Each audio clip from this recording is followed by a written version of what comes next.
Hello friends, नमस्कार। स्वागत है आप सभी का वर्मा 24 क्लासेस पर। और जैसा कि आप सभी जानते हैं, हमने एनसीईआरटी के माध्यम से हिस्ट्री की बुक को 8th क्लास की वो शुरू की हुई है। और इसके अंतर्गत हम 7th चैप्टर जो है वो डिस्कस कर रहे थे। और आज उसी टॉपिक को आगे बढ़ाते हुए हम डिस्कस करेंगे the agenda for a national education, यानी कि जो राष्ट्रीय शिक्षा थी उसकी क्या कार्यसूची तैयार की गई अंग्रेजों के द्वारा, उसके बारे में देखते हैं। तो देखिए, British officials were not the only people thinking about education in India. केवल अंग्रेज अधिकारी ही नहीं थे जो कि भारत में शिक्षा के बारे में सोच रहे थे। जब from the early 19th century many thinkers from different parts of India began to talk of the need for a wider spread of education, क्योंकि भारत के अलग अलग हिस्सों के जो थिंकर थे, जो विचारक थे, वो भी इस बारे की में सोचने लग गए थे कि अब भारत को एक ऐसी शिक्षा चाहिए जो भारतीयों का चहुमुखी विकास कर सके। Impressed with the developments in Europe, ये लोग किससे प्रभावित थे? ये यूरोपीय कंट्रीज के द्वारा जो डेवलपमेंट की गई थी, जो विकास किया गया था, उससे प्रभावित थे। Some Indian felt that western education would help modernise India. इन लोगों का मानना क्या था कि इनका मानना था कि भारतीयों का यदि आधुनिकीकरण करना है, भारत को यदि आधुनिक विकास के मार्ग पर चलना है, तो भारतीयों को पश्चिमी ज्ञान लेना चाहिए। उन्होंने अंग्रेजों से अर्ज की कि वो भारत के अंदर अधिक संख्या में स्कूल खोलें, कॉलेज खोलें, यूनिवर्सिटी स्थापित करें और भारतीय क्षेत्र के अंदर इस पर ज़्यादा पैसा खर्च करें, इसके ऊपर पैसा खर्च करें। इनके बारे में हम अगले अध्याय के अंदर पढ़ेंगे कि अंग्रेजों ने क्या कुछ डिस्कशन किया। तो इसके बारे में थोड़ा सा और आगे डिटेल में हम जानते। देखिए यहाँ पर क्या कुछ किया गया था अंग्रेजों के द्वारा, उसको देख लेते हैं। आप देख पा रहे होंगे यहाँ पे, देखिए chapter 9 there were other Indians. Chapter 9 के अंदर हम क्या जानेंगे कि अंग्रेजों ने कौन कौन से, या भारतीयों ने कौन कौन से तरीकों को अंग्रेजों के माध्यम से लागू करने की कोशिश की थी। देयर वर अदर इंडियंस, कुछ भारतीय ऐसे भी थे जो कि इस वेस्टर्न एजुकेशन के बिल्कुल कट्टर विरोधी थे। जैसे कि हमने देखा जेम्स मिल। जेम्स मिल कौन था? जो ओरिएंटलिस्ट का कट्टर विरोधी था। ठीक इसी प्रकार से भारत के अंदर जो राजा राम मोहन राय जैसे, ईश्वर चंद्र विद्यासागर जैसे लोग थे, जो पाश्चात्य शिक्षा के पक्षधर थे, स्वामी विवेकानंद जी जैसे लोग थे, ये क्या थे? ये इनके कट्टर विरोधी थे, पश्चिमी जो वेस्टर्न एजुकेशन है इसके। इनमें महात्मा गांधी का नाम लिया जा सकता है, आपके रविंद्रनाथ टैगोर जी, जो कि आगे चल करके क्या कहलाते हैं? भारत कवि कहलाते हैं, जिनको कवि की उपाधि दी गई थी। ये दोनों ऐसे व्यक्ति थे जिन्होंने इसकी कड़ी आलोचना की। अब यहाँ पर हम देखेंगे कि महात्मा गांधी जी के क्या विचार थे। देखिए, इंग्लिश एजुकेशन हैज एनस्लेव्ड अस। महात्मा गांधी जी का कहना था कि अंग्रेजी शिक्षा ने हमें क्या बना दिया है? हमें गुलाम बना दिया है। Mahatma Gandhi argued that colonial education created a sense of inferiority in the minds of Indian। इनका मानना था कि जो पश्चिमी शिक्षा है उसने भारतीयों के अंदर हीनता की भावना पैदा कर दी है। या कॉलोनियल की बात करें तो जो औपनिवेशिक शासन काल था उसने भारतीयों के अंदर हीन भावना विकसित कर दी थी। It made them see western civilisation as superior. अब भारतीय लोग ही देखिए, भारतीय लोग पश्चिमी जो शिक्षा थी उसको सिविलाइज्ड मानने लग गए थे, अपने से सुपीरियर मानने लग गए थे। And destroyed the pride they had in their own. और अपने जो कल्चर था उसके अंदर जो इनका सम्मान था उसी को वो क्या करने लग गए थे? उसको डेस्ट्रॉय करने लग गए थे, उसको बर्बाद करने लग गए थे। दूसरी सभ्यता को वो क्या मानने लगे? श्रेष्ठ मानने लग गए थे। अपना गौरव खोने लग गए थे, अपने गौरव को नष्ट करने लग गए थे। यहीं पर महात्मा गांधी जी ने बताया था कि ये जो एजुकेशन है ये क्या पॉइजनियस है, इसके अंदर जहर भरा हुआ है। महात्मा गांधी ने आगे ये भी कहा था कि ये जो शिक्षा है ये पाप से परिपूर्ण है, इसने भारतीयों को गुलाम बना दिया है। It cast an evil spell on them. इसने हमारे भारतीय लोगों पर, भोले भाले भारतीयों पर जादू कर दिया है। चार्म बाय द वेस्ट, जो भारतीय लोग पश्चिमी सभ्यता से इतने चार्म थे, आकर्षित थे, एप्रिसिएटिंग एवरीथिंग, ये हर उस चीज का क्या करने लग गए थे? प्रशंसा करने लग गए थे जो पश्चिम से आ रही थी।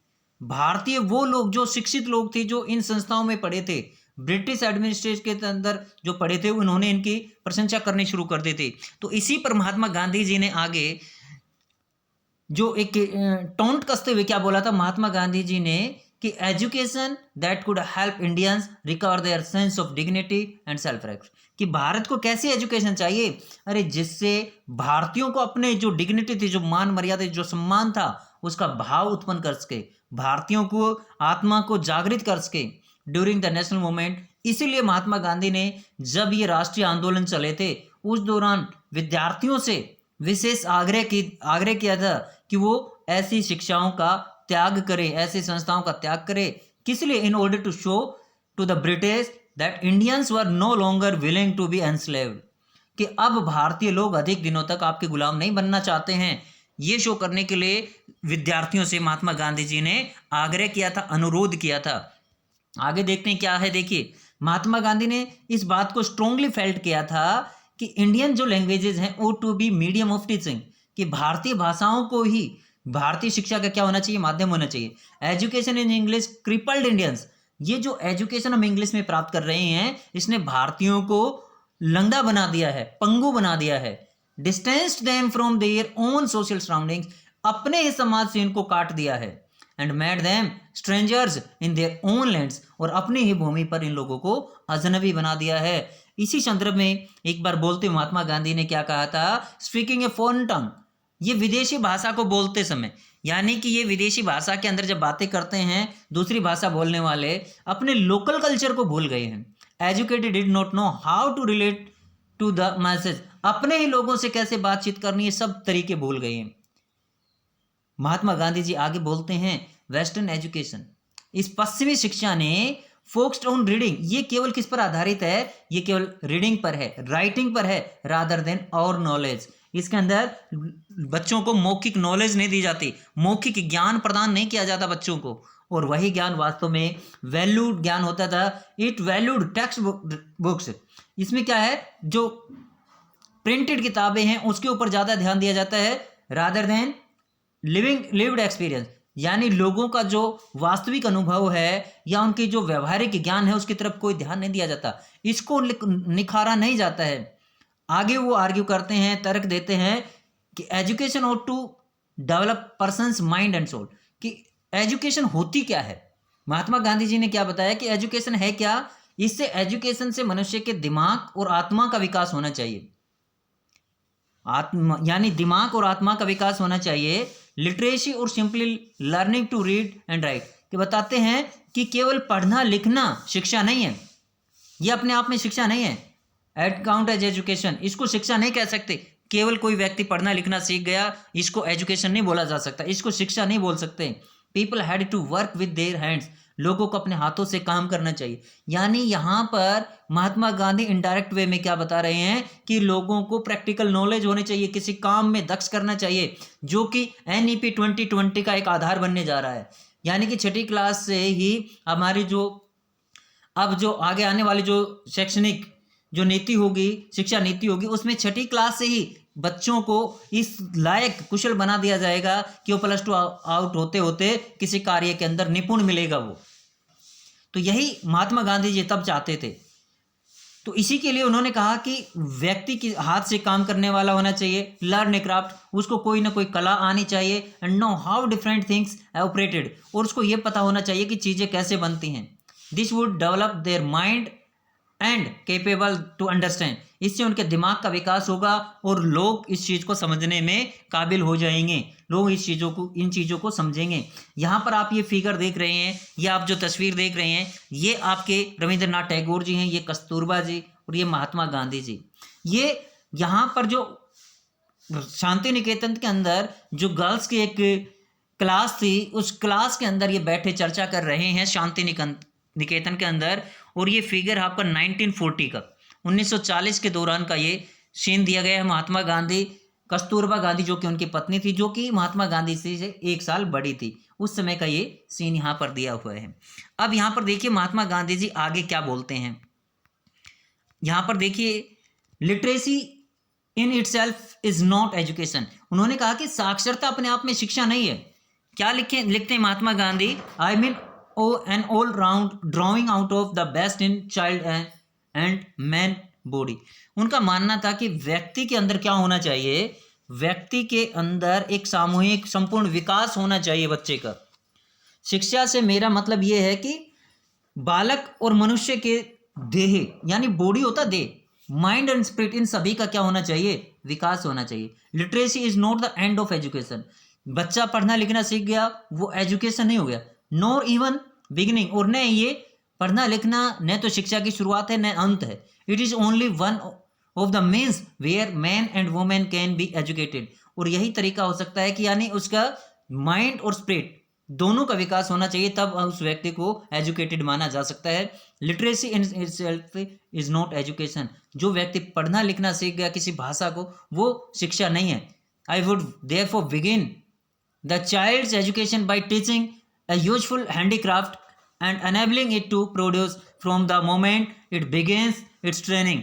मैं शिक्षा, महात्मा गांधी जी क्या कहते हैं, मेरा शिक्षा से तात्पर्य बच्चे की उस कला से है जब बच्चा पढ़ते पढ़ते किसी कार्य को, किसी हस्तकला के अंदर दक्ष हो जाता है और वो किसी चीज को उत्पादन करने में सक्षम हो जाता है। इट्स ट्रेनिंग, उसकी ट्रेनिंग दी जाती है। I hold that the highest development of the mind and the soul is possible under such a system of education। इस प्रकार के एजुकेशन के अंदर, इस प्रकार के माहौल के अंदर यदि बच्चे की शिक्षा होती है, ट्रेनिंग दी जाती है, तो बच्चा पढ़ लिख करके वो बेरोजगार नहीं बनेगा। बच्चा पढ़ लिख करके किसी न किसी कार्य के अंदर, किसी न किसी विषय के अंदर क्या बनेगा, हैंडीक्राफ्ट बनेगा, दस्तकार बनेगा। He has to be taught not merely mechanical as is done today but scientifically. कहता है कि आज उस बच्चे को केवल यांत्रिक तरीके से नहीं बल्कि वैज्ञानिक तौर तरीके भी सिखाने जाने चाहिए बच्चे को। The child should know the why. बच्चा क्या सीखेगा इससे, बच्चा सीखेगा why and the wherefore of every process, कि ये तरीका कैसे आया, क्यों आया, कहाँ से आया, ये सब चीज़ें इसी के माध्यम से सीखी जा सकती हैं। तो ये महात्मा गांधी जी का विचार था शिक्षा के बारे में। आगे देखते हैं एज नेशनल सेंटिमेंट्स। और जैसे जैसे अपने जो आगे चल के राष्ट्रीय आंदोलन चलते हैं, other thinkers also began thinking of a system of national education which would be radically different from that set up by British. जो अंग्रेजों के द्वारा शिक्षा की पद्धति लागू की गई थी, इनका आगे चल करके विरोध होता है। तो यहीं पर हम रविंद्रनाथ टैगोर जी का एक द अबोर्ड ऑफ पीस था, शांति निकेतन जिसको बोला जाता है, इसके बारे में डिस्कस करेंगे। देखिए ऐसे बहुत से भारत के जो आपके एक तरह से देखा जाए राष्ट्रीय भावना को जागृत करने वाले महान नेता हुए जिन्होंने अंग्रेजों की कड़ी आलोचना की। उन्हीं में से एक कौन है, आपके Rabindranath Tagore ji. Many of you have heard of Shantiniketan. बहुत से आप में से लगभग लोगों ने सुना, शांति निकेतन के बारे में सुना होगा। Do you know why it was established and home. क्या आपको पता है कि इसको क्यों और किसके द्वारा स्थापित किया गया था? जी हाँ, बताइए किसके द्वारा इसको स्थापित किया गया था? 1901 के अंदर रविंद्रनाथ टैगोर जी के द्वारा। क्योंकि जब एक बार ये बच्चे थे, अपना दृष्टांत लेकर के चलते हैं, अपना ही अनुभव लेकर के चलते हैं। जब ये पढ़ते थे तो इन्होंने जो स्कूल का जो माहौल था वो काफ़ी कुंठित लगा, सफोकेटेड लगा, और उसी से ये निकल करके एक ऐसा माहौल तैयार करना चाहते थे जहां बच्चा मौज मस्ती करते हुए चीज़ों को सीखे। इसीलिए इन्होंने इसका नाम रखा था शांति निकेतन।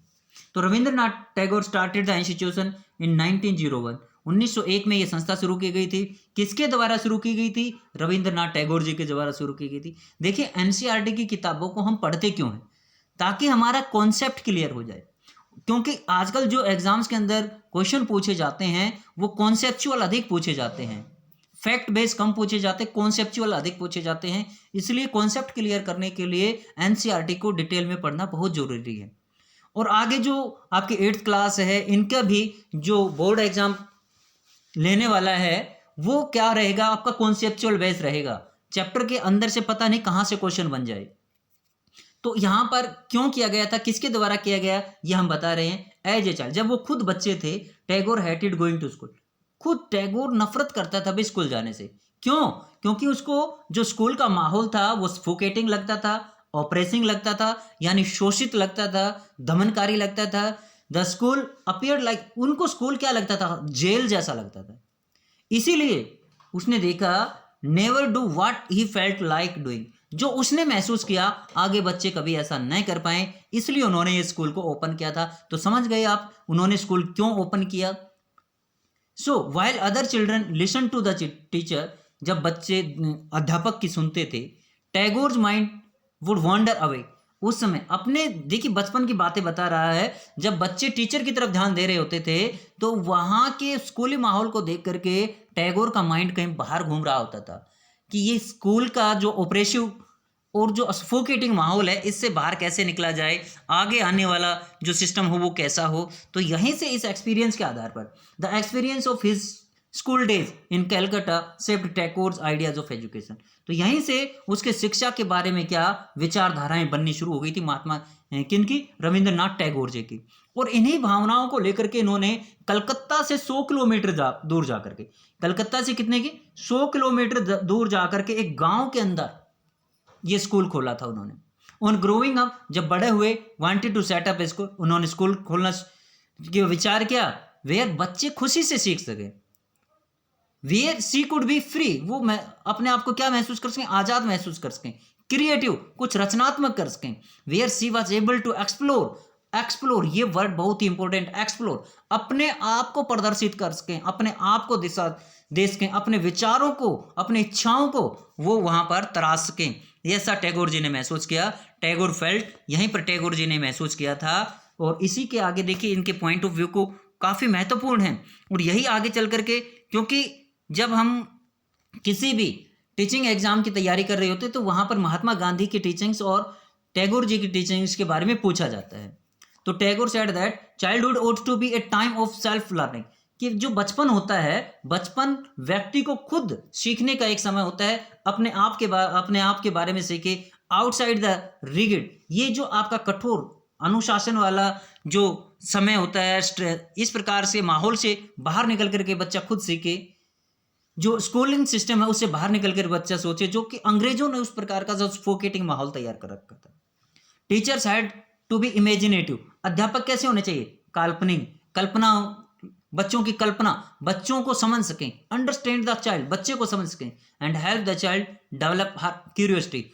अध्यापक यहाँ पर क्या होना चाहिए, एक हेल्पर होना चाहिए, एक फैसिलिटेटर होना चाहिए वहां पर। ये देखिए आज जो शिक्षा का केंद्र बिंदु बना हुआ है, ये बातें उस समय भी हमारे जो शिक्षा के दार्शनिक थे उनके अंदर उस समय थी, जो आज इन जो NEP 2020 के अंदर लागू करने की कोशिश की जा रही है, ये उस समय भी लागू करने की कोशिश की गई थी।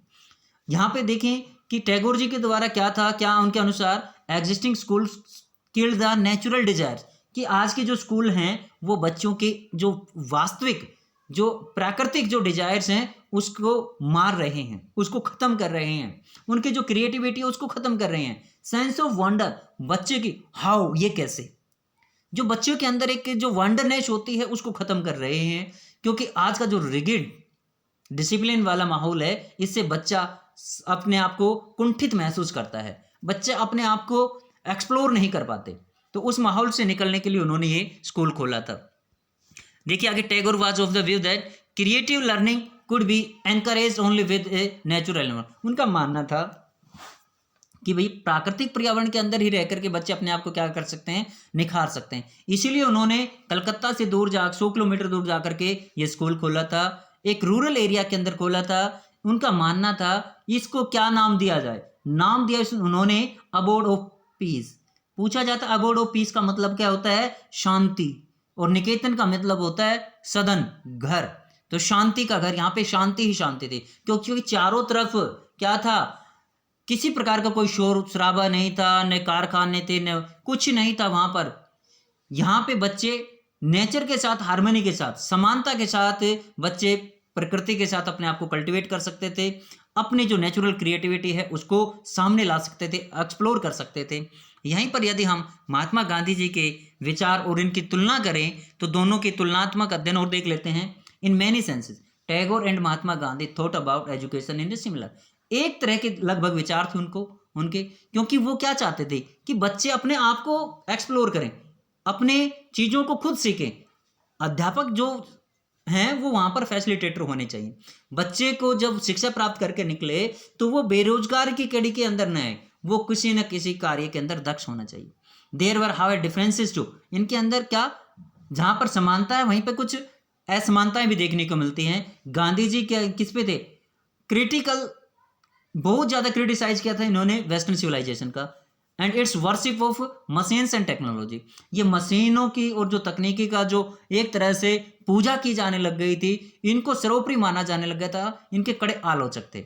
जबकि टैगोर क्या चाहते थे, इनका कॉम्बिनेशन चाहते थे, यानी दोनों चीज़ों का पाश्चात्य और भारतीय एजुकेशन को मिला करके एक ऐसी मॉडर्न एजुकेशन लाना चाहते थे जिससे कि भारतीयों का चहुमुखी विकास हो सके। He emphasised the need to teach science and technology at Shantiniketan. उन्होंने शांति निकेतन के अंदर साइंस और टेक्नोलॉजी यानी विज्ञान और तकनीकों को पढ़ाने के लिए भी जोर दिया। वहीं पर आर्ट यानी कला, संगीत और नृत्य, ये चीज़ें भी उन्होंने लोगों को, बच्चों को काफ़ी सिखाई वहाँ पे अपने उस इंस्टीट्यूट के माध्यम से। मैनी इंडिविजुअल्स एंड थिंकर्स वर दस thinking about the way A national education system could be fashion, कि किस प्रकार से हमारा जो राष्ट्रीय शिक्षा की प्रणाली है वो कैसे बनाई जाए, इसके बारे में लोगों के विचार चल रहे थे। सम वांटेड चेंजेस, कुछ बदलाव चाहते थे कि जो पुराने अंग्रेज नीति है उसमें बदलाव किए जाएं। कुछ चाहते थे कि इन दोनों का मिक्सअप करके एक ऐसी सेक्शन तैयार किया जाए जो कि पश्चिमी सभ्यता और भारतीय सभ्यता का मिला जुला रूप लेकर के भारतीयों को आगे बढ़ा सकें। Some urge that alternative systems be created so that people were educated into a culture that was truly national. जबकि कुछ लोगों का मानना था कि भाई इन सबको हटा करके एक इस प्रकार का सिस्टम तैयार किया जाए ताकि लोग अपने आप को राष्ट्रीयता के साथ जोड़कर देख सकें, अपने राष्ट्र को समझ सकें, अपनी संस्कृति को समझ सकें। Who was to define what was truly national. भाई इसको डिफाइन करने वाला कौन था? एक ऐसी एजुकेशन होनी चाहिए जो वास्तव में ये डिफाइन कर सके कि वह राष्ट्रीयता है क्या, सच्चे अर्थों में राष्ट्रीयता क्या है। The debate about what this national education ought to be, कि भाई ये कब तक कैसी होनी चाहिए शिक्षा, ये जो है टिल आफ्टर इंडिपेंडेंस तक ये चर्चा का विषय बना रहा और आज भी ये चर्चा का विषय बना हुआ है। और अब जो न्यू एजुकेशन पॉलिसी जो लागू होने जा रही है आज भी उसी धर्रे पर चल रही है। यानी आज उसके अंदर फिर से जो महात्मा गांधी जी ने इतने वर्ष पहले, आज से 70-75 वर्ष पहले जो बोला था, वो अब फिर उसी चीज़ को इम्प्लीमेंट करने जा रहे हैं। तो ये कुछ महत्वपूर्ण अपना चैप्टर था, इसके बारे में जाना हमने। यहाँ पर ये कुछ एल्स के लिए है, education as a civilising mission. Education के बारे में बताया गया कि एजुकेशन कैसी होनी चाहिए जिससे कि सभ्यता का विकास हो सके। ये सारी बातें इसके अंदर बताई गई हैं, इसमें और ज़्यादा कुछ बातें हैं नहीं समझने के लिए। ये 1870 तक एजुकेशन इसी प्रकार से चलती रही थी। ये सारी चीज़ें इसके अंदर बताई गई हैं और ये आज हमारा चैप्टर जो है कंप्लीट होता है। इसी के साथ यहाँ पर आप देख पा रहे होंगे ये कुछ मैचिंग है, ये मैं आपको बता देता हूँ। यहाँ पर देखिए जो जेम्स विलियम जोन्स थे, विलियम जोन्स या इसको ये कौन थे? रविंद्रनाथ टैगोर का किससे संबंध था? थॉमस मैकाले कौन थे? महात्मा गांधी जी का संबंध किससे था? इस चीज़ को देखिए आप, इसका एक बार मैच करके। तो देखिए सबसे पहले आप रविंद्रनाथ टैगोर जी को ले लीजिए। कौन थे ये? रविंद्रनाथ जी को क्या बोला जाता है? गुरु की संज्ञा दी जाती है। थॉमस मैकाले किस चीज़ के लिए? प्रमोशन ऑफ इंग्लिश एजुकेशन के बारे में वो थे ये। महात्मा गांधी जी क्या चाहते थे? Mahatma Gandhi ji critical of English language थे ये। पाठशालाएं क्या थी? लर्निंग इन नेचुरल एनवायरनमेंट थी भैया। अब बच गया क्या आपका? आप देखिए बचा क्या आपका? William Jones respect for ancient culture. William Jones कौन थे? बताइए विलियम जोन्स क्या रेस्पेक्ट फॉर एंशियंट कल्चर, ये आपके इसमें आ गए। तो इस प्रकार से ये विलियम जेम्स ये वही हैं जो कि विभिन्न भाषाओं के क्या थे? एक तरह से स्कॉलर थे, लिंग्विस्ट बोला गया था। तो इस प्रकार से आप इनको अगर जो चैप्टर को कर लेते हैं तो आसानी से इस प्रकार से आप मैच कर सकते हैं, क्योंकि यहाँ से आपकी एक अंडरस्टैंडिंग डेवलप होती है और अंडरस्टैंडिंग डेवलप होने के बाद किसी भी प्रकार किसी भी कॉन्सेप्ट से क्वेश्चन पूछा जाए आप उसको सोल्व करने में सक्षम रहेंगे। तो आज के लिए वीडियो में हम इतना ही डिस्कस करते हैं। आज हमारा चैप्टर जो है ये कंप्लीट होता है। चैप्टर कंप्लीट होने के बाद एक बार ये बुक के जो सारे चैप्टर कंप्लीट हो जाते हैं, फिर हम क्या करेंगे, हम अपनी एक टेस्ट सीरीज शुरू करेंगे ताकि हर चैप्टर का कॉन्सेप्ट आपका क्लियर है या नहीं वो हम पता लगा सकें। एमसीक्यूज और वेरी शॉर्ट क्वेश्चंस के माध्यम से एक टेस्ट सीरीज शुरू करेंगे ताकि आप एक अच्छे प्रकार से आपकी तैयारी हो सके। और जो भी साथी चैनल पे नए हैं वो चैनल को सब्सक्राइब करें ताकि आप अपने जो महत्वपूर्ण जो हम टेस्ट सीरीज करने जा रहे हैं शुरू, उससे आपका जो नोटिफिकेशन वो समय पर मिलता रहे। और वीडियो को लाइक भी करते रहें ताकि एजुकेशन का प्रचार ज़्यादा बच्चों तक हो सके, ज़्यादा लोगों को इससे फ़ायदा हो सके। तो आज के लिए वीडियो में इतना ही। Thank you, have a nice day.